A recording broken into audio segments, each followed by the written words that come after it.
Hello. Well, thank you all for coming out. I hope you can all hear me. I'm very grateful, first of all, to AJ for organizing this event.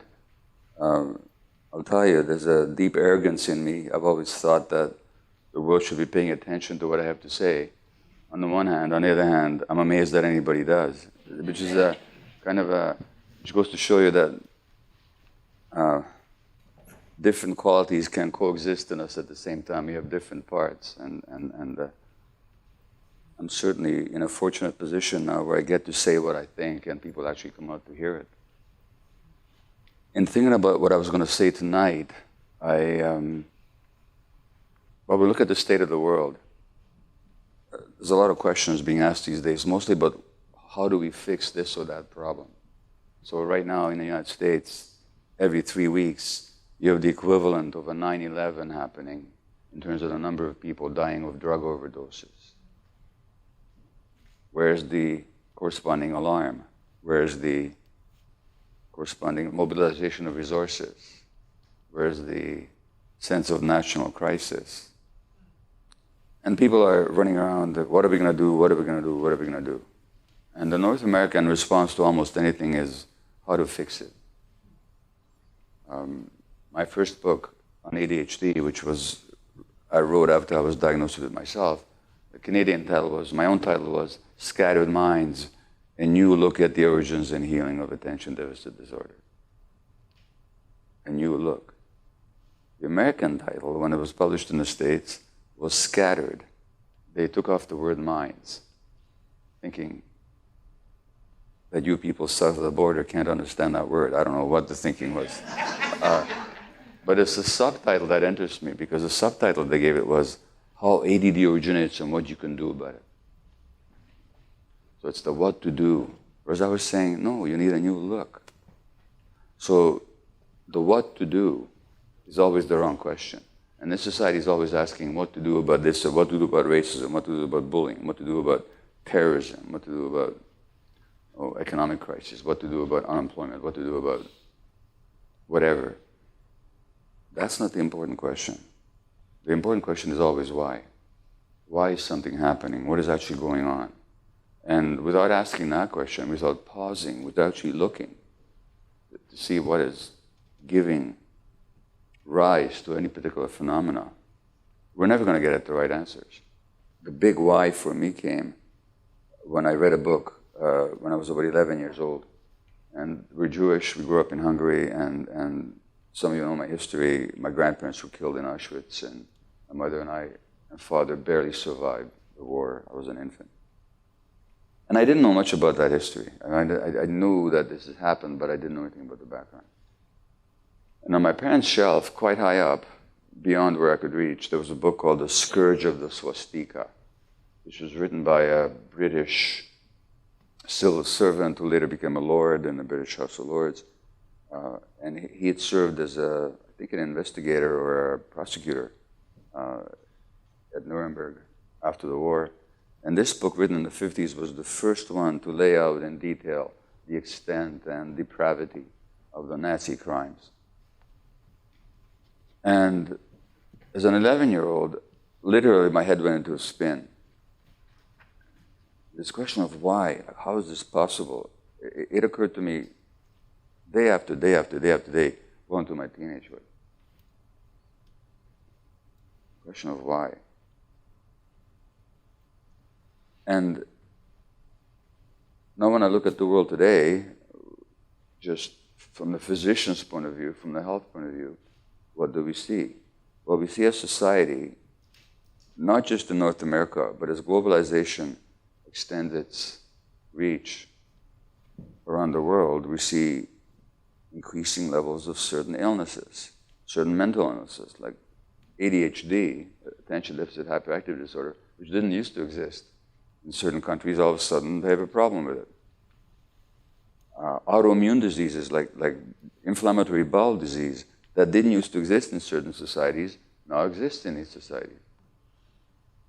If you look at North America, if you look at multiple sclerosis in the 1930s or 40s, the gender ratio was about 1 woman to every man.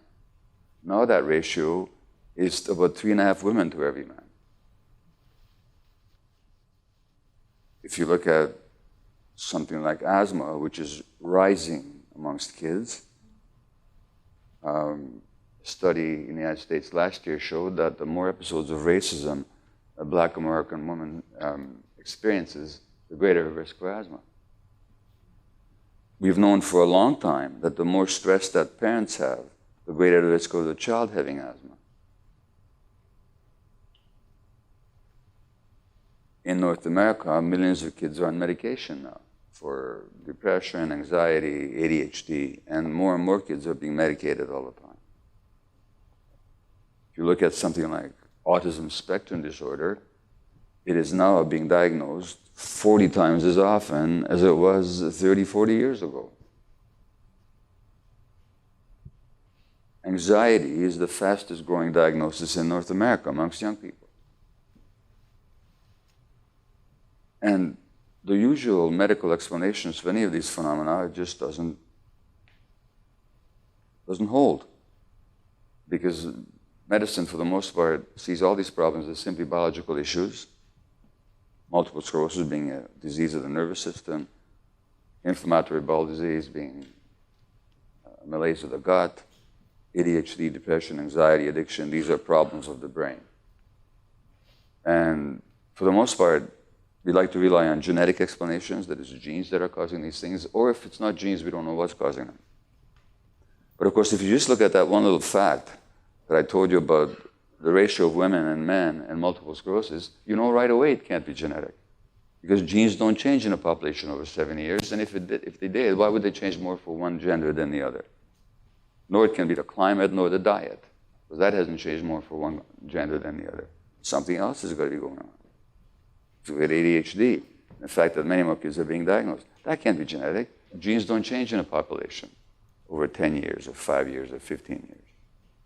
Now, sure, there's lots of factors, such as the pharmaceutical companies actually pushing certain diseases, like ADHD, and certain physicians who got big bucks for researching these so-called diseases and for promoting pharmacological solutions without divulging that when they publish their research. That's a well-known fact as well.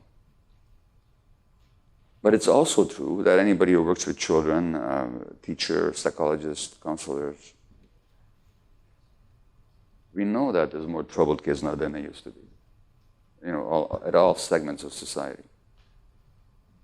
So the question of why, it's the question of what to do about any of these problems is utterly meaningless. Without some kind of a theory, without some kind of explanation, what is actually going on? Now let me give you even a bigger puzzle. About 13.8 billion years ago, so about 14 billion years ago, there was no universe. No stars, no earth, no sun, no matter, no molecules, no atoms, no neutrons, no electrons, no creatures, no beings, nothing. And then it starts expanding. And then we get the universe. And these formations called human beings that began with this non-matter 14 billion years ago, we love and we hate and we live and we die and we procreate and we interact and we have complex emotions and we have complex interactions. Why? What makes all this possible? And what sets, how did that early emanation result in this complex universe where we have living creatures, and you have these living creatures, particularly called human beings, who got these complex lives, who do so many things that actually undermine their existence and their health. And we do this on a social level, and we do this on the individual level. And we do it to ourselves, and we do it to each other. And all the while, we're loving creatures, and we want companionship, and we want meaning, and we want pleasure, and we want transcendence. And we want to belong to the larger unit. We don't want to be isolated. We have some spiritual needs, aspirations. What is all this about?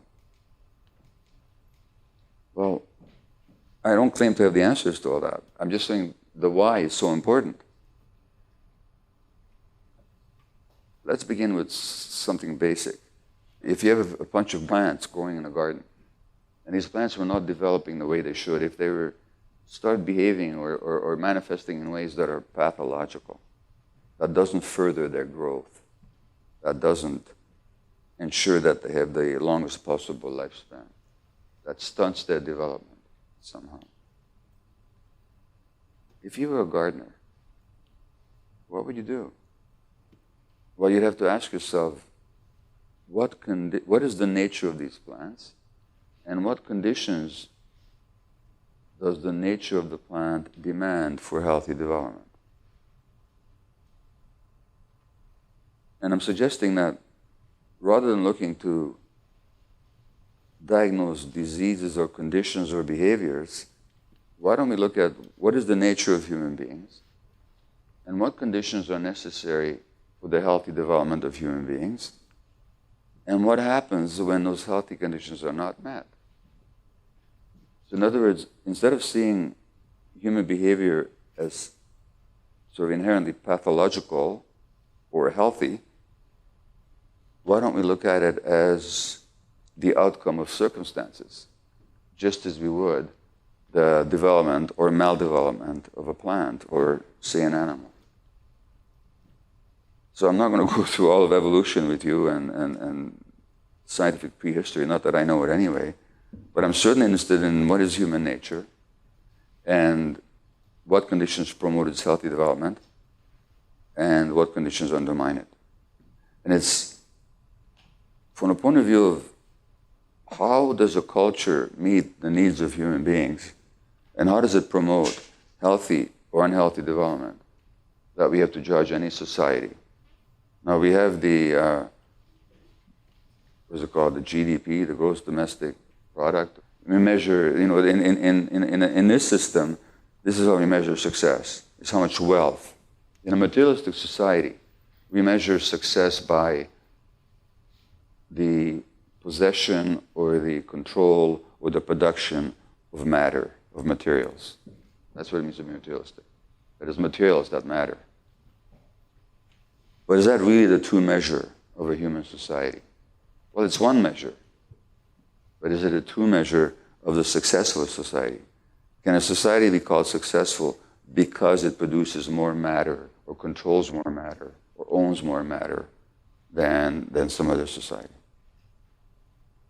Well, I would suggest that an equally important, at least as important, measure of a society and a culture and a system is to what degree does it meet human needs, and how well does it promote healthy human development, and to what degree or in what ways does it undermine it. So what is the nature of human nature? Well, again, in this system, it is believed and often taught that human nature is essentially selfish, individualistic, aggressive, and competitive. That's human nature. And so when somebody behaves that way, you say, oh, well, what can you do? That's human nature.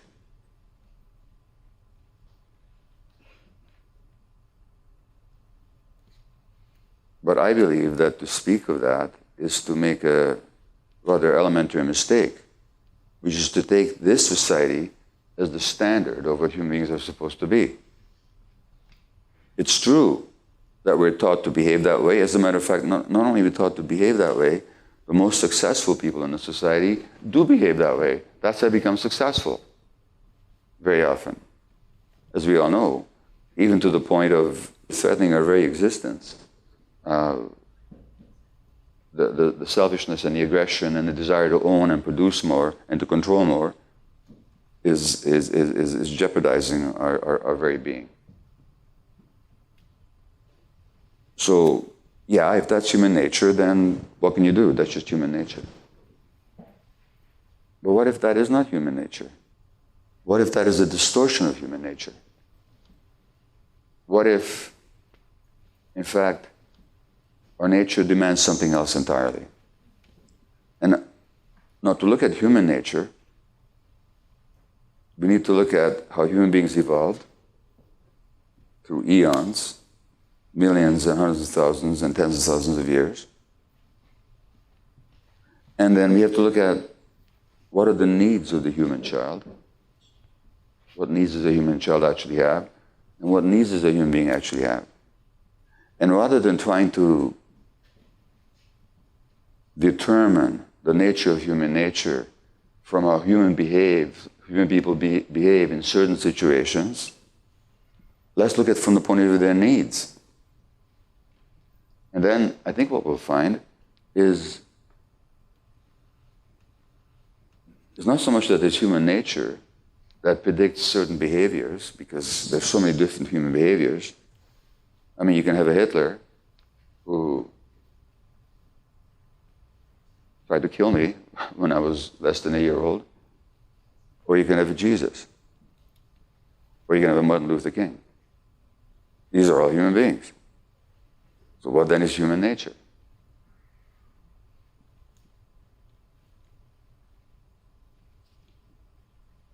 How have we understood that it's not so much that there's a human nature that predicts behavior, but what there actually is a human nature that means that we have certain needs. And if those needs are met, we're going to behave in predictable ways. And if those needs are not met, we're also going to behave in predictable ways. So it's not our behavior that defines our nature, but our needs that define our nature. And the behaviors reflect the degree to which those needs are met or they are not met. And what if we look at it from that point of view? Well, what do we find from that point of view? And how would looking at human nature from that angle lead us to understand what we call physical or mental pathology? And I say what we call because diagnosis and pathology and so on is just a certain way of looking at something.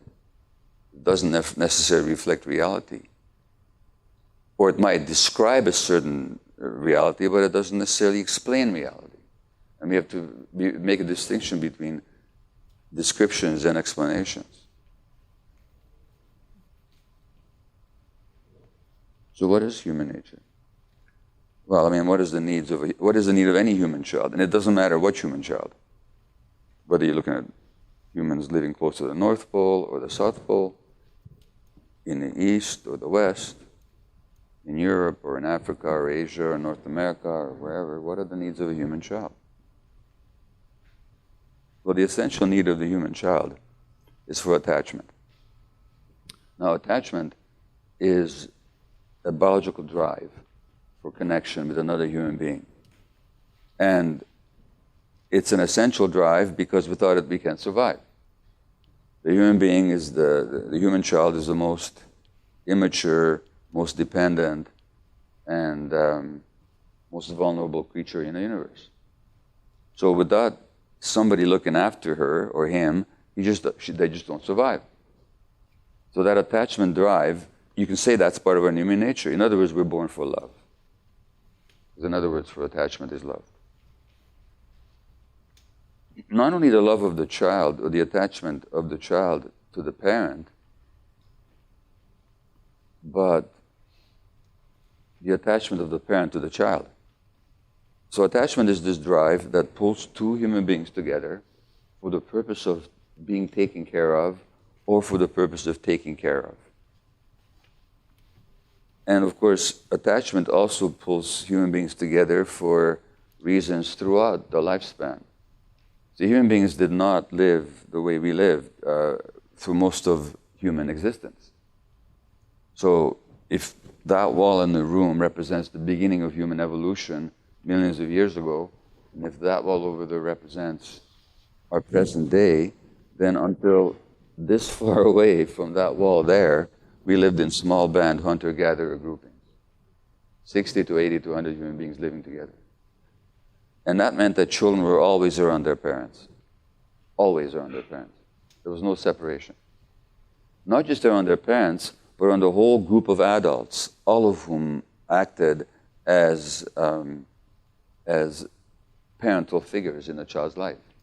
So a child grew up ensconced in a network of very safe attachments. Safe in the sense that everybody cared for the child.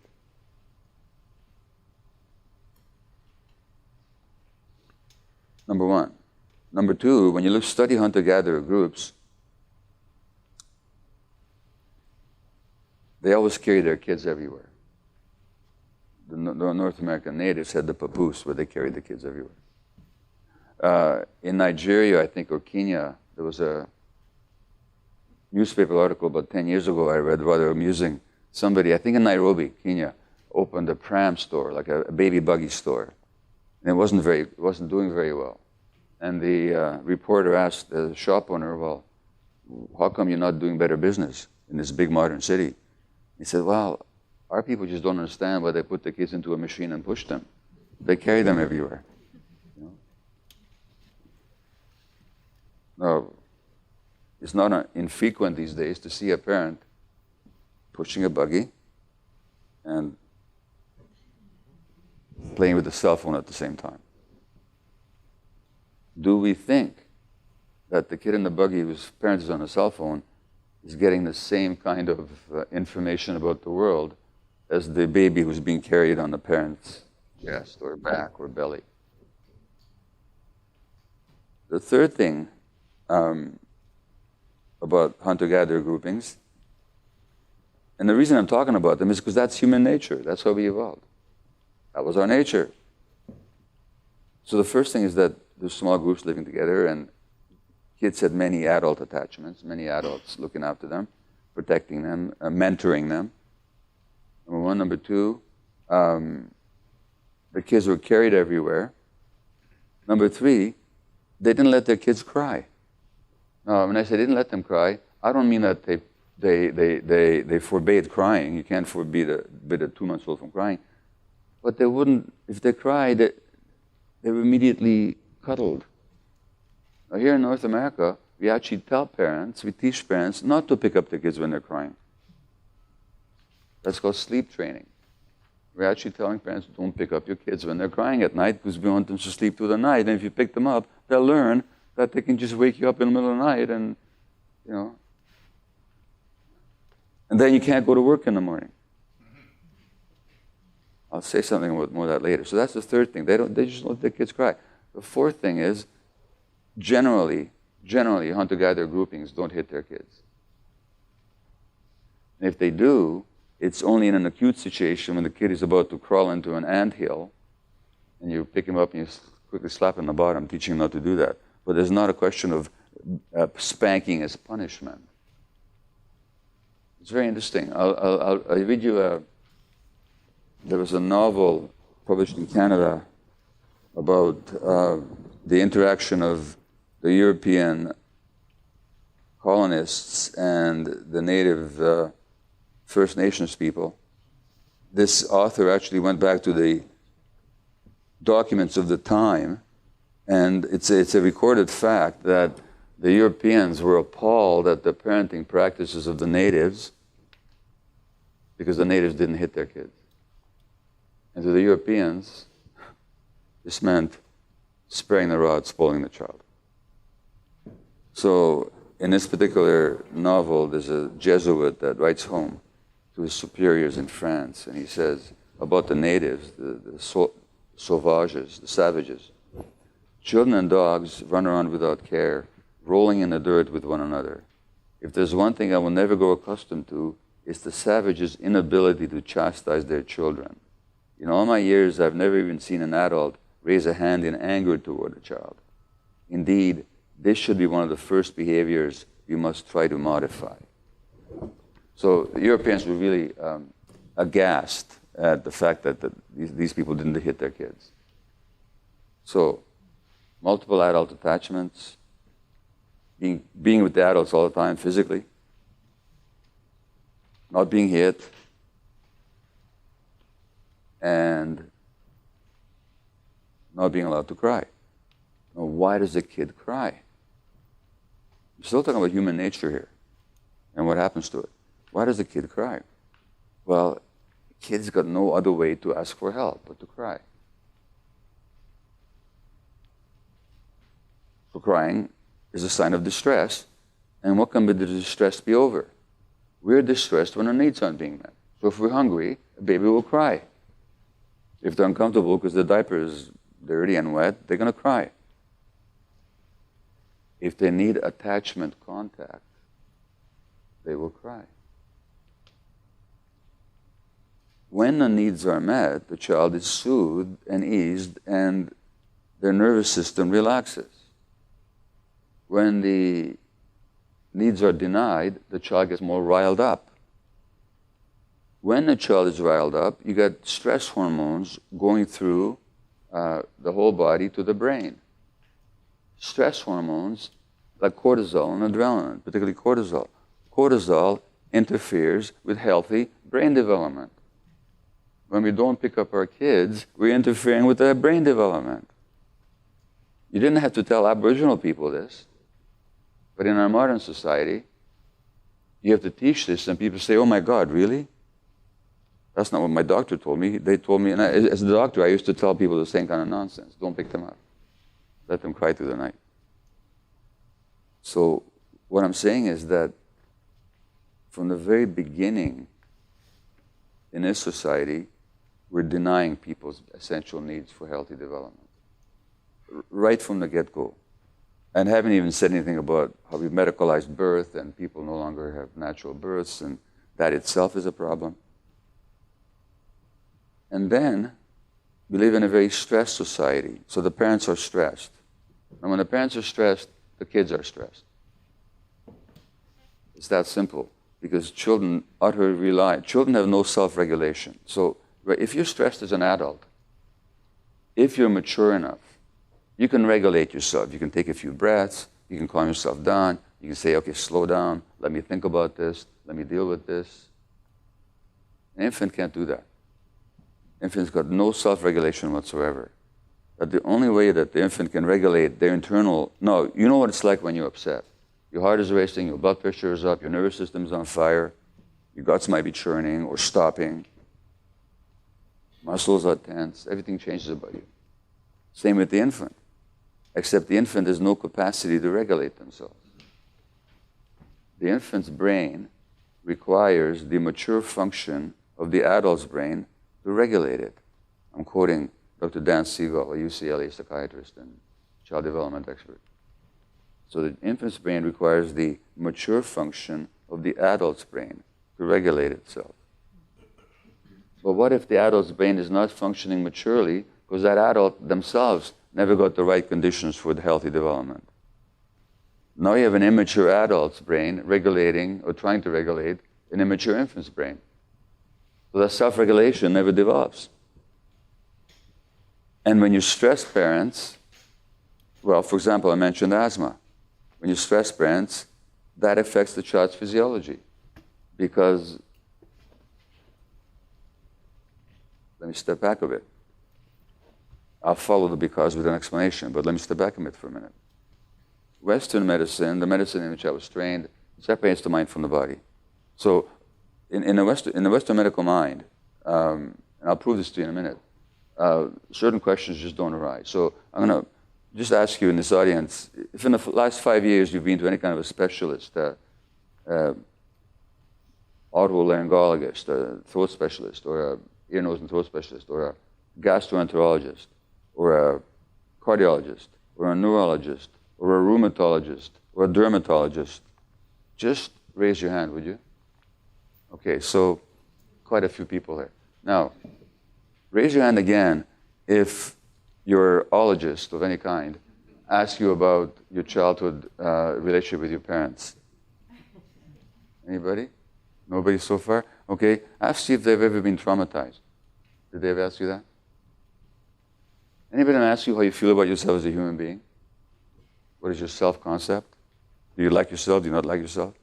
Did they ask you about stress on the job? Did they ask you about that maybe? Nobody? Right. Because the Western medical mind separates the mind from the body. And so when you come in with a physical problem, that's all it is. It's the physical problem. The fact that the mind and body are inseparable, not only are they inseparable theoretically, they're inseparable in practice. And not only are they inseparable, we actually have the science that shows exactly how inseparable they are. It's not like this is voodoo medicine. This is up-to-date science. Despite the fact that the science shows the unity, practice cleaves them into two. And not only do we separate the mind from the body, the emotions from the physiology, we also separate the individual from the environment. But let's go back to the example of the black woman who experiences racism, thereby increasing her risk of asthma, or the infant or the young child whose parents are stressed and therefore they're more likely to have asthma. We see, number one, that emotions can't be separated from the physiology, because somehow erase this episode increases the chance that your lungs will be inflamed and your airways will be narrowed, which means the emotion, whatever you experienced, probably suppressed rage or shame, whatever you experienced, actually affects the physiology of your lungs. And if your parents are stressed, that also affects the physiology of your lungs. In other words, the separation is unscientific and it's untenable in real life. But that also leads to another question. Why are so many parents so stressed these days? What's happening culturally and socially? And furthermore, if you look at that asthmatic Afro-American woman,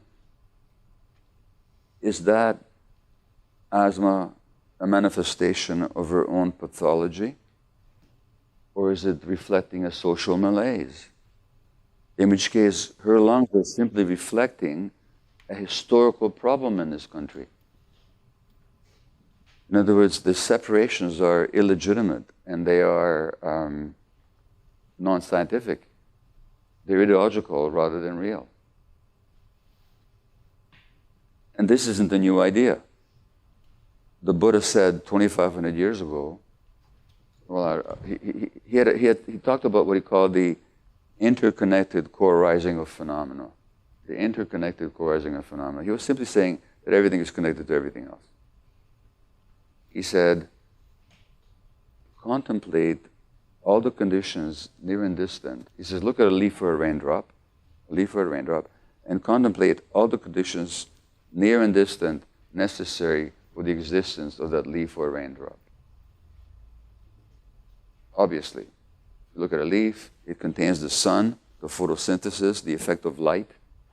Obviously, without the sun, there'd be no leaf. The sky, from which the water falls that irrigates the plant, that then produces the leaf, and the earth, the minerals and the nutriments and the materials that make up the substance of the leaf. So that leaf contains the earth, the sun, and the sky. And Buddha said, every phenomena depends on the existence of all other phenomena. He said, without the many, there cannot be the one, and without the one, there cannot be the many. If you look at parental stress, it's not an individual phenomena either. Contemplate all the conditions near and distant that lead to that parent being stressed.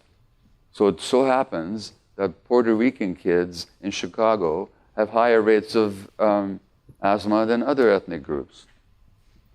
They also happen to have families that are more stressed than other families are. Now, is that an individual family problem, or does that reflect a social problem? In other words, what I'm saying to you is that there's no condition of human beings,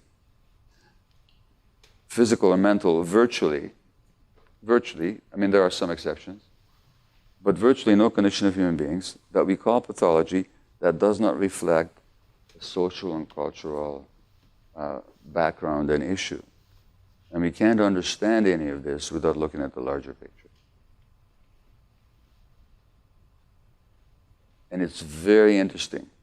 Medicine is very interesting that way. If you go to a dermatologist with an inflamed skin, what kind of cream are they going to give you? Anybody know? Steroid cream, right. If you go to a rheumatologist with an inflamed joint, what medication are they going to give you? Steroid very often. If you go to a lung specialist with asthma, what kind of inhaler are you going to get? Steroid. If you go to a gastroenterologist with inflamed intestines, what kind of medication are you going to get? Steroids. No. What are steroids? They're copies of cortisol. What is cortisol? It's a stress hormone. We're treating everything with stress hormones. Maybe it should occur to us that stress has something to do with the onset of these conditions. And that stress is not an individual problem. Stress is a social problem. And so if we're seeing more of this or that condition, let's consider that we're looking at the manifestations of something in the culture. To go back to multiple sclerosis, for example, why women? Well, what if we understood, which is my perspective, that it's very much a stress-driven condition. And it's very much a disease of people who take on too much stress in their lives unwittingly. Well, let's look at the situation as for women. What has changed from 7 years ago? Women have always had the roles of being the ones who absorb the stresses and problems of their families, including their spouses. So when you see the number of women who are getting anti-anxiety or antidepressant medications being many more historically than those of the men, does that reflect the weakness of the woman? Or does it actually reflect the fact that the woman is absorbing the stress of both people in the relationship very often? But that's their cultural role, and their whole family. Well, that hasn't changed. That's still the case. But on top of that, women now have to either choose to or have to, in many cases, play an economic role as well. They have to have a career, jobs, and so on. Which should be okay and even beneficial if the other role was shared equally. But it isn't. Women still largely have the role of being the stress absorbers of their larger families. And there's more stress than there used to be because there's less connection. Now, Dr. Stephen Porges, who has done brilliant work on the nervous system, he points out that safety is not a question of a lack of threat. Safety is the presence of connection.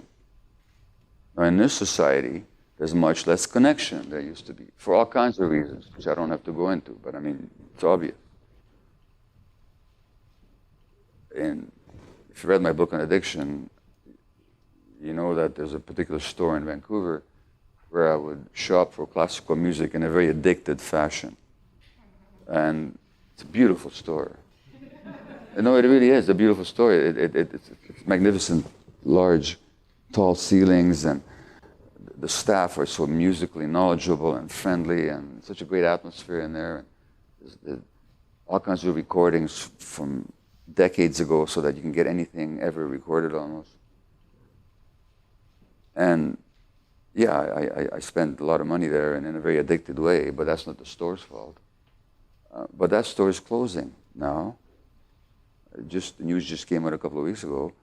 Second to last classical music store in Canada. I don't think you have any left in the United States because online and digital technology has thrown them out of business. Now, what does that mean? That means that that person who wants to buy music now doesn't go to a store, doesn't talk to a human being, isn't in a human environment. They sit in the isolation of their home and they push buttons on a machine. There's less and less connection. So what I'm saying is, multiple sclerosis women, their role have doubled, but there's less connection, so there's more stress. Because when you're if I stressed you right now, for example, it'd be a very different matter if you were by yourself and nobody to share with than if a friend of yours next to you says, "Hey, how are you feeling?" As soon as they ask you how you're feeling, your stress level goes down. So the lack of connection leads to increased stress. And there was a very interesting Australian study that showed, they looked at a number of women who had lumps suspicious for breast cancer, so they had to have biopsies. And they put these women through a psychological questionnaire before the results came back. And after the results came back, it turned out that if a woman was emotionally isolated, that by itself did not increase the risk of that lump being cancerous. Similarly, if a woman was stressed, that by itself did not increase the chance of that lump being cancerous. But if a woman was stressed and emotionally isolated, the risk of that lump being cancerous was 9 times as great as the average. And the physicians and the scientists who did the study, of course, couldn't understand this because they said, how does 0 and 0 add up to 9? 0 effect, 9? What? But to go back to our example here, if you, my friend, were stressed right now, which means there were high levels of stress hormone in your body, cortisol and adrenaline, but a friend of yours next to you said, hey, how are you feeling? Do you want to talk about it? Your stress level will go right down. But if you're emotionally isolated and you were stressed, then your cortisol level will stay high for a long time, and cortisol suppresses the immune system, which means that a malignancy is more likely to develop.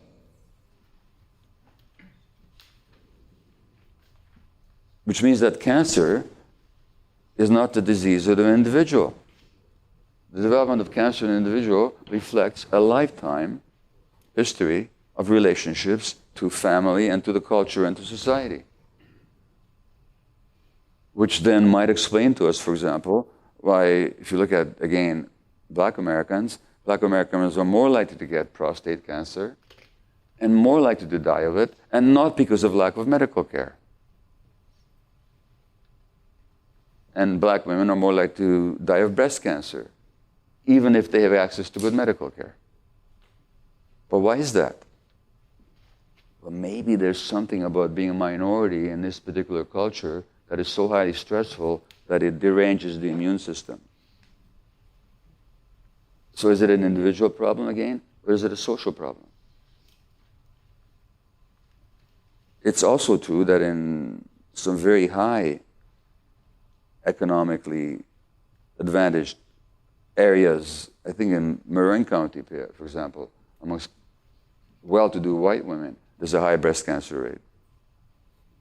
Maybe they're very stressed in a different way, and maybe they're isolated emotionally. Maybe that's what's driving it. So what I'm saying is, you can't separate the mind from the body. You can't separate the individual from the environment. And the only way to look at human beings is, as somebody once called, 41 years ago, an American physician called for what he described as a biopsychosocial view of human beings, which is to say that the biology can't be separated from the psychology, and that can't be separated from the social environment. And I think if we follow traditional medicinal practices, we will take it one step further, and we will say biopsychosocial spiritual. Because we also have spiritual needs. I maintain, I'm not a religious person in any way whatsoever. Never have been. By spiritual, I don't mean belief in a God, although if that's what it is for you, that's what it is, that's fine. But a sense of connection with something greater than we are. And some American physicians a couple of years ago put out a paper where they called for what they call the biopsychosocial ecological point of view. When we also look at the ecology with which we're interacting. And that's obvious because, again, if you look at women who live in more blighted neighborhoods where there's more pollution in the air, when they're pregnant, their kids are more likely to have learning problems and behavior problems and so on, related to the degree of pollution that they inhaled when they were pregnant. So now if we look at human beings from this point of view of human needs, which are for connection, and that connection is necessary not just for child rearing, but also for procreation, obviously, also for group formation, and we did not evolve as individuals. We could not have evolved as individuals. If we were rugged individuals, we wouldn't be. It's that simple. because we could not have survived millions of years of evolutionary pressure as individuals. So what we call rugged individualism is the very opposite of human nature, not an expression of it. Furthermore, in this society, we make a huge distinction between individuality and individualism. There's nothing more predictable than and stereotypical than the rugged individualist. Being an individual actually means not just doing your own thing. It means being able to maintain yourself while your individuality while in interaction with other human beings. So you're connected, but you're still an individual. That's what it means to be an individual. Individualism basically says, I don't care about anybody else. That's not human nature.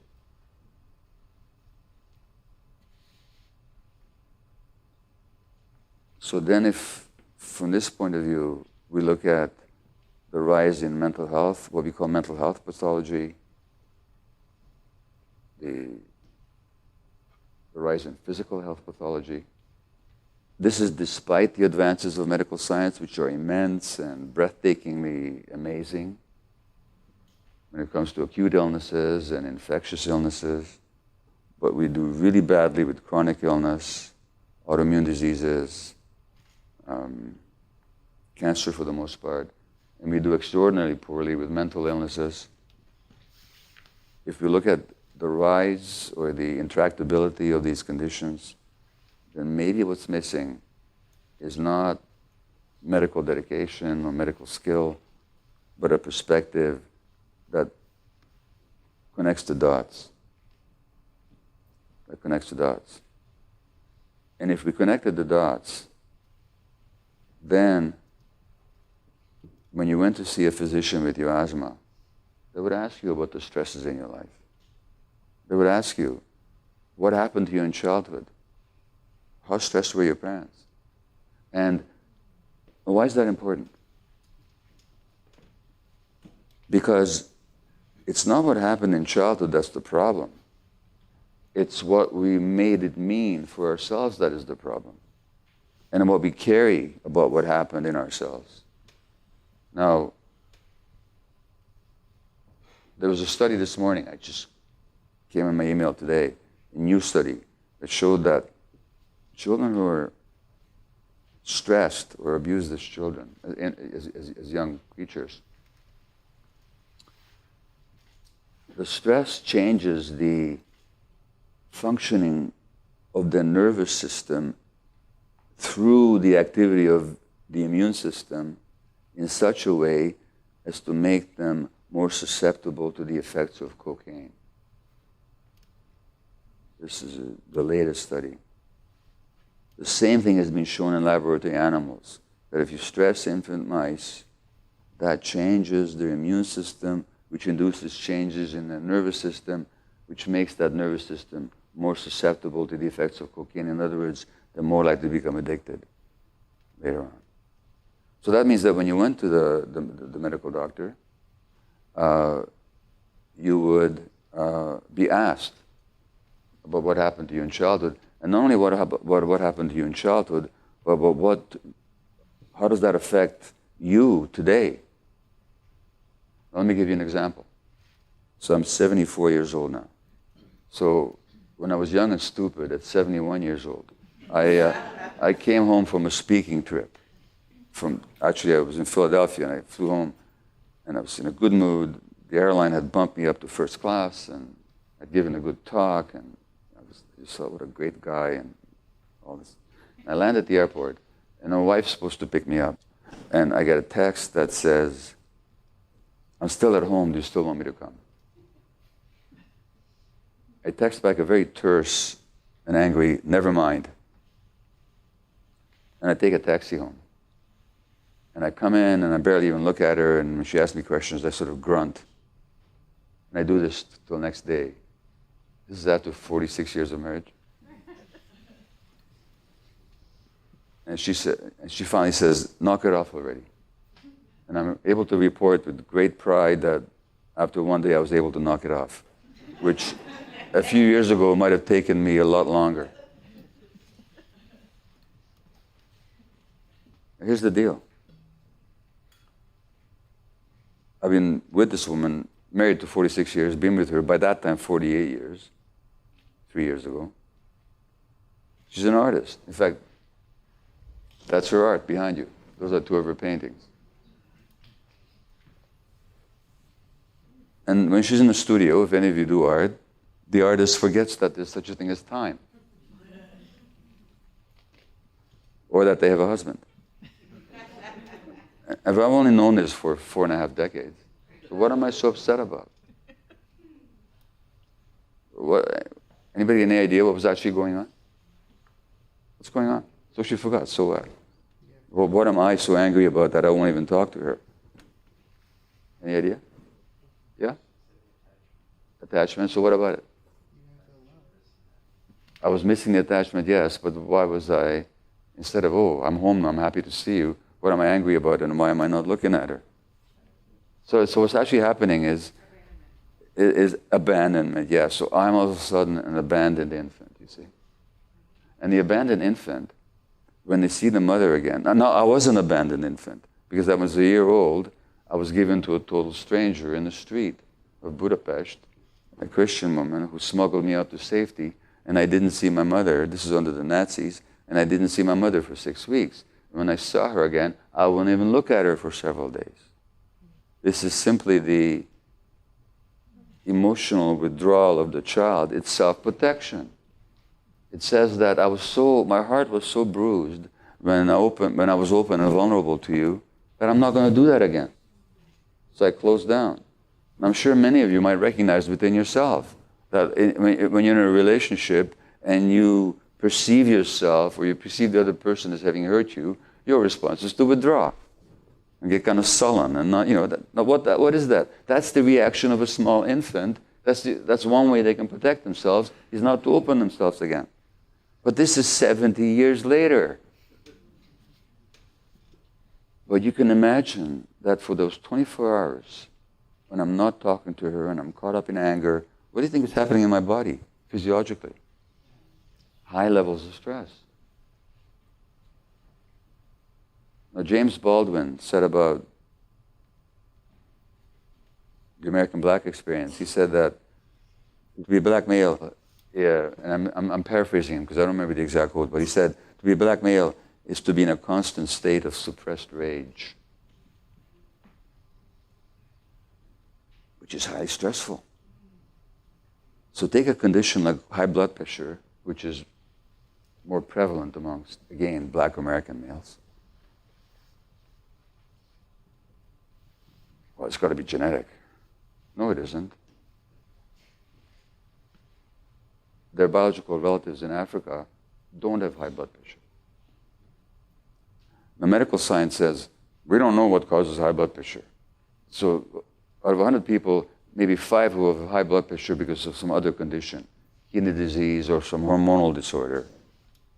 But 95 have what we call essential hypertension. Hypertension is the word for high blood pressure. Essential hypertension is essentially, we don't know what the hell is causing it. That's actually what it means. But slow down for a minute. What if you said the word hypertension slowly? Hypertension.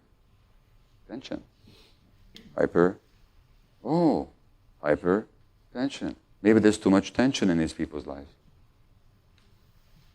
And that is affecting the autonomic nervous system. And that is making the blood vessels more narrow. And that increases the pressure that the heart has to exert to get the blood to flow through those narrowed arteries. And maybe that has to do with economic and social and cultural and racial conditions in this country.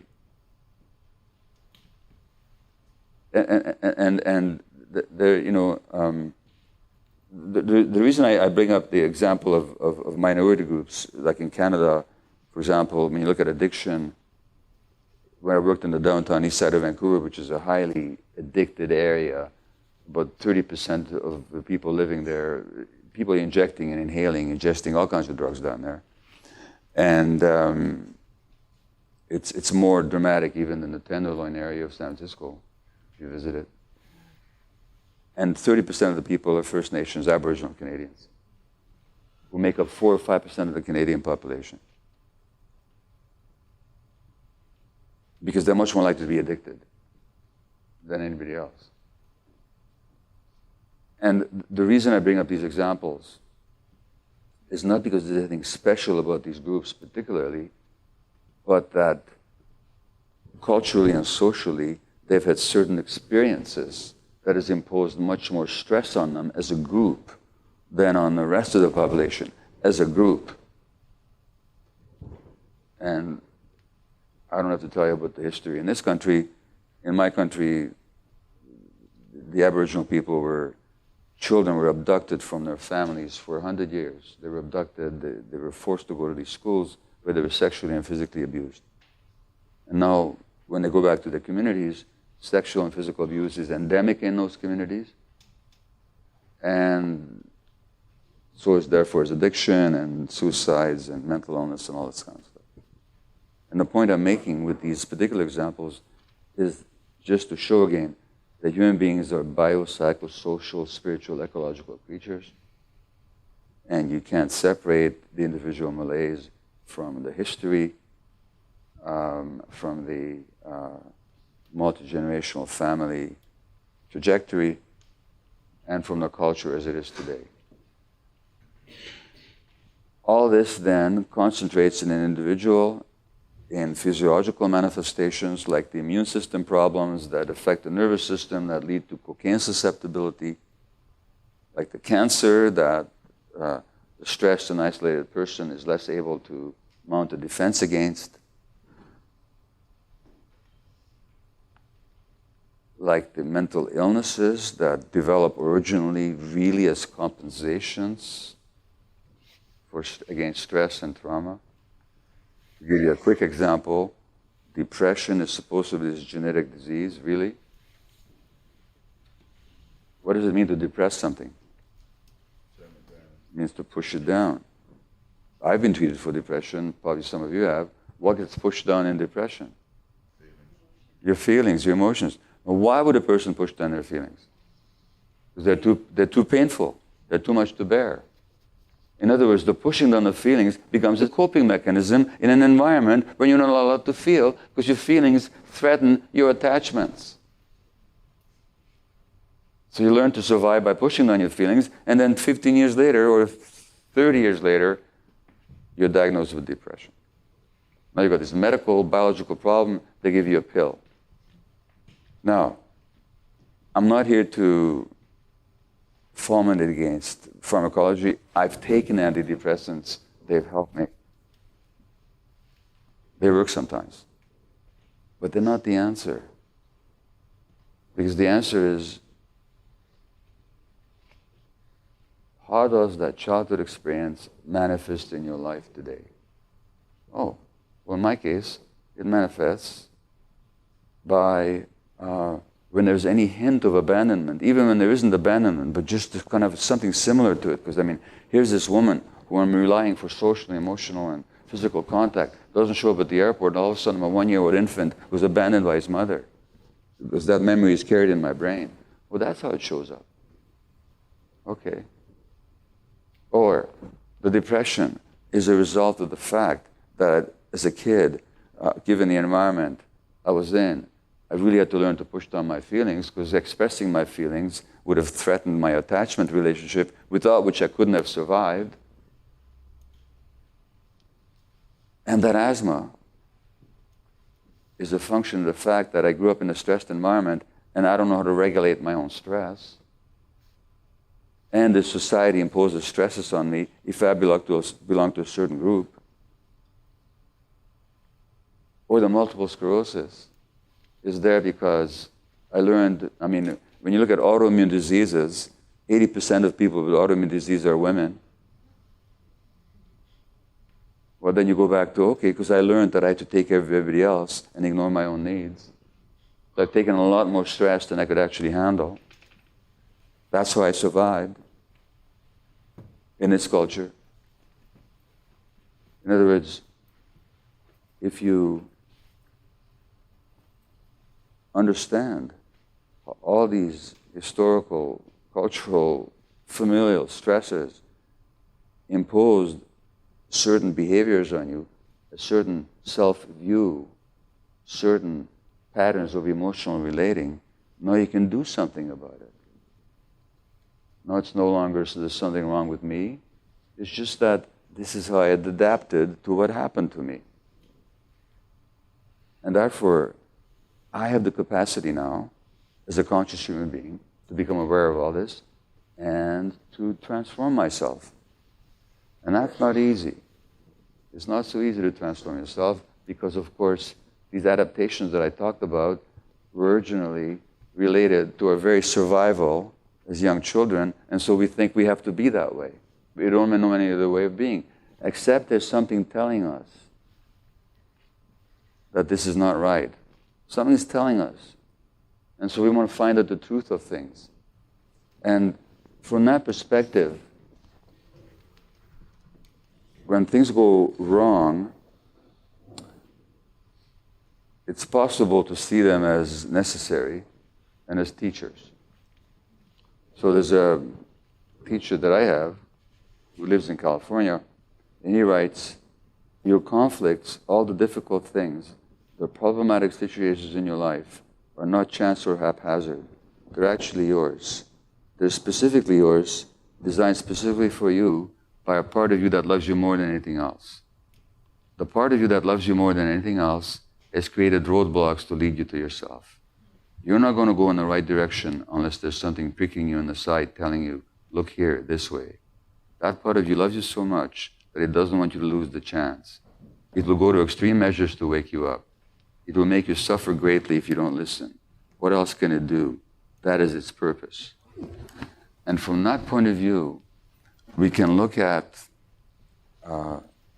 individual problems like depression or ADHD or multiple sclerosis, anything else, as a problem to get rid of. Or we can look at them as warning signs that we're out of sync with our true nature, that we're misaligned somehow with actually who we are. And that something in us is trying to wake us up. And we can apply that same perspective when we look at society. So maybe there's a wake-up going on right now on the social, economic, and political level, so that we can actually ask ourselves, well, what is our true nature? And what kind of social society and culture would we have if we were true to our true nature? Which is the same question we have to ask ourselves when it comes to individual problems. And the conclusions are that yes, there is a human nature, and that human nature was built for love and contact. It was built for connection. It was built for mutual protection. It was built for mutual aid. And when we rear people and base a whole society on lines that transgress those needs, we're going to get exactly what we've got today, which is a society which is increasingly conflicted, increasingly fractured, increasingly disconnected, and where human pathology is, despite all the advances of medicine, chronic human pathology is on the rise. But Western medicine does not recognize that the pathologies are manifestations of a life, that diseases don't have a life of their own, that diseases express the life of the individual. And if that individual's life is changed, so can the disease in many, many cases. And furthermore, that human beings have an innate healing capacity. There's a healing capacity in all living beings, plant or animal. And along with the wondrous contributions of Western medicine, we could do so much more if we actually respected and evoked and encouraged that healing capacity that's within the individual, which is very much connected to the emergence of the true self. Now, for that, you need the truth. That means you actually have to look at what's going on. And there's so much denial in this society. My own profession is a prime example. The average doctor does not hear the information I gave you about asthma. They couldn't explain it. even though the physiology is straightforward. For all the trauma in a society, the average physician does not hear the word trauma in all their years of training. Not that they don't get a lecture, it's not that they don't get a course, they don't even hear the word, except in the physical sense, the physical trauma. Teachers are not taught that the human child's brain is still developing, and that the condition for healthy brain development is the presence of nurturing and responsive adults. And that the schools are not knowledge factories, they're places where human development needs to be nurtured. That's a very different proposition for an educational system. And the courts don't get it. The courts think that when people behave badly, it's a choice they're making, therefore they need to be punished. For some strange reason, certain minority groups have to be punished more than the average.